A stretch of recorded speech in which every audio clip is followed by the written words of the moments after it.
অনেক বেশি ভালোবাসি। জানো, যতই ঝড় তুফান আসুক, তোমার আমার রিলেশনে কখনো ব্রেকআপ হবে না।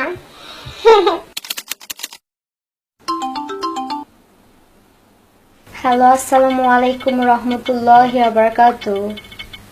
ওয়ালাইকুম আসসালাম। হঠাৎ এত লম্বা চড়া একটা সালাম দিলা? আমি একটা ইম্পর্টেন্ট কথা বলার জন্য ফোন দিয়েছি। এখন তো রোজার মাস, আমি না তোমার সাথে কথা বলতে পারবো না, কারণ রোজা রেখে কথা বলা তো হারাম। আমি হারাম কাজ করতে পারবো না। না, এটা কোন ধরনের কথা? তাই 1 মাসের জন্য তোমার আমার রিলেশন সাময়িকভাবে ব্রেকআপ। না, তাই বলে এটার সঙ্গে এটার কি সম্পর্ক? মানে রোজার সঙ্গে তুমি প্রেমের মানে কি বলতেছো? আমি তোমাকে আর ফোন দিব না, তুমিও আমাকে আর ফোন দিবা না, ঠিক আছে?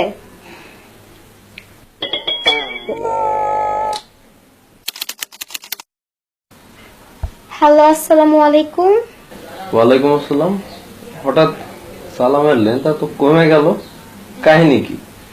এই শুনছো, একটা কথা বলার জন্য না আমি তোমাকে ফোন দিছি।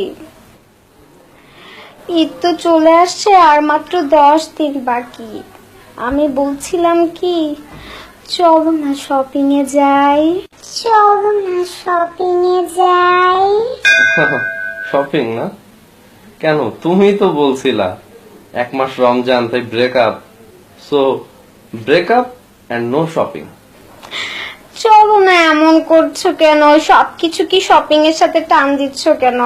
অবশ্যই সম্পর্ক আছে, সম্পর্ক নাই শপিংও নাই। শপিং হবে না।